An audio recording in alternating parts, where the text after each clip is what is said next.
ഇവിടെ കോവിഡ് മഹാമാരി ഉള്ള സന്ദർഭത്തിലാണ് കേരളത്തിൽ ആദ്യമായി സാമൂഹ്യ സുരക്ഷാ പെൻഷൻ ഓരോ മാസവും ബന്ധപ്പെട്ട കുടുംബങ്ങളുടെ കയ്യിൽ, വ്യക്തികളുടെ കയ്യിൽ എത്തിക്കുക എന്ന നിലപാട് സ്വീകരിച്ചത്. അത് നിറവേറ്റിയത് വിപണി സജീവമാക്കാൻ, സാധാരണക്കാരൻ്റെ കയ്യിലേക്ക് വരുമാനം വരുമ്പോഴാണ് വിപണി സജീവമാകുക. ആ ലക്ഷ്യം കൂടി മുൻനിർത്തി കേരളത്തിൻ്റെ ഒരു പൊതു സജീവത ഉയർത്തുന്നതിന് സഹായകരമായ നിലയിലുള്ള നിലപാടുകളാണ് സ്വീകരിച്ചത്. ഇപ്പോൾ സാമൂഹ്യ സുരക്ഷാ പെൻഷൻ ബാക്കിയില്ല. നവംബർ മാസം ഈ പ്രഖ്യാപിച്ച പദ്ധതികളെല്ലാം നവംബർ മാസത്തിൽ ബന്ധപ്പെട്ട വിഭാഗത്തിൻ്റെ കയ്യിൽ കിട്ടാവുന്ന നിലയിലാണ് സംസ്ഥാന സർക്കാർ പദ്ധതികൾ തയ്യാറാക്കിയിരിക്കുന്നത്. നവംബർ മാസം മുതൽ ഈ ആനുകൂല്യങ്ങൾ നൽകുകയാണ്. അപ്പോൾ ആ നിലയിൽ ഏതെല്ലാം പ്രശ്നങ്ങളാണ് ജനങ്ങൾക്ക് അവകാശപ്പെട്ടത്, ഗവൺമെൻറ് തീരുമാനത്തിൻ്റെ ഭാഗമായി ഏതെല്ലാം മേഖലകളിൽ ജനങ്ങൾക്ക് അവകാശപ്പെട്ടു, സ്ത്രീകൾക്ക് 35 വയസ്സ് മുതൽ 60 വയസ്സ് വരെയുള്ള സ്ത്രീകൾക്ക് മറ്റ് പെൻഷനോ ആനുകൂല്യങ്ങളോ ഒന്നും കിട്ടാത്തവർക്ക് ആനുകൂല്യം നൽകുകയാണ്. അത് എവിടെയില്ല, ഇന്ത്യയിൽ എവിടെയില്ല.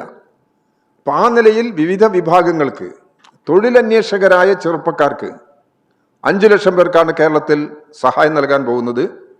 തൊഴിലന്വേഷകരായി അവർക്ക് മാസം 1000 രൂപ വീതം അവർക്ക് നൽകിയിട്ടുണ്ട്. അപ്പം ഇത്തരം മാറ്റങ്ങളെല്ലാം വരികയാണ്. അപ്പം ഇത് ബന്ധപ്പെട്ട വിഭാഗങ്ങളിൽ ഏതെല്ലാം വിഭാഗത്തിന് ഇത് അർഹതയുണ്ട്, അത് ജനങ്ങളെ പഠിപ്പിക്കുന്നതിനും ജനങ്ങളുടെ പ്രചാരവേല ജനങ്ങളെ പഠിപ്പിക്കല്ല, ജനങ്ങളുടെ പ്രചാരവേല നടത്തുന്നതിന് ഇടതുപക്ഷ ജനാധിപത്യ മുന്നണി വ്യക്തമായ പദ്ധതികൾ ആവിഷ്കരിച്ചിട്ടുണ്ട്. നവംബർ മാസം 10-ാം തീയതിക്കുള്ളിൽ പ്രചരണ ജാഥകൾ, പ്രകടനങ്ങൾ, പൊതുയോഗങ്ങൾ, ഈ രീതിയിൽ പരിപാടികൾ നടത്തി ജനങ്ങളെ അറിയിക്കുന്നതിന് വേണ്ടിയുള്ള നിലപാടുകൾ സ്വീകരിക്കുകയാണ്. ഈ ആനുകൂല്യങ്ങൾക്കെല്ലാം അർഹതപ്പെട്ടവരുടെ വീടുകളിലെത്തി അവരോട് സംസാരിച്ച് അവരുടെ കൂട്ടായ്മ വികസിപ്പിച്ചെടുക്കുന്നതിനാവശ്യമായ പരിപാടികളും ഇടതുപക്ഷ ജനാധിപത്യ മുന്നണി തയ്യാറാക്കിയിട്ടുണ്ട് എന്നുള്ളതാണ്.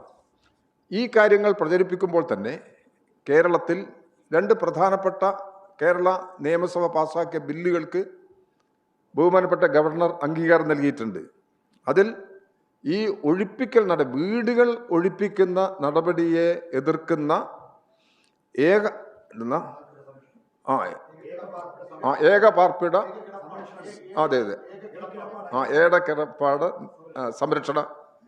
കിടപ്പാട സംരക്ഷണ നിയമം, അതിൻ്റെ വശങ്ങളും ജനങ്ങളെ ബോധ്യപ്പെടുത്തുന്നത് സർപ്പാസി ആക്റ്റൊക്കെ ബന്ധപ്പെട്ട് നിൽക്കുന്ന വിഷയങ്ങളാണിത്. ഇതും ജനങ്ങളോട് പ്രചരിപ്പിക്കാൻ തീരുമാനിച്ചിട്ടുണ്ട്. സേവനാവകാശ നിയമത്തിനും ഗവർണർ അംഗീകാരം നൽകിയിട്ടുണ്ട്. ഇതിൻ്റെ ഉള്ളടക്കങ്ങളെല്ലാം ബഹുമാനപ്പെട്ട ഗവർണർ അംഗീകരിച്ച ഈ നിയമത്തിൻ്റെ ഉള്ളടക്കങ്ങൾ അതെല്ലാം ജനങ്ങളെ എത്രത്തോളം ബാധിക്കുന്നു എന്നുള്ളത് നോക്കിയിട്ട് അതെല്ലാം പ്രചരിപ്പിക്കുന്നതിനാവശ്യമായിട്ടുള്ള നിലപാട് സ്വീകരിക്കാണ് ഇടതുപക്ഷ ജനാധിപത്യ മുന്നണി. ഈ പ്രശ്നങ്ങളിൽ ജനങ്ങളുമായി നേരിട്ട് ബന്ധപ്പെട്ട് ജനങ്ങളെ ഈ പ്രശ്നങ്ങൾ ബോധ്യപ്പെടുത്തി അവരെ സമീപിക്കാനാണ് ഇടതുപക്ഷ ജനാധിപത്യ മുന്നണി ഉദ്ദേശിക്കുന്നത്.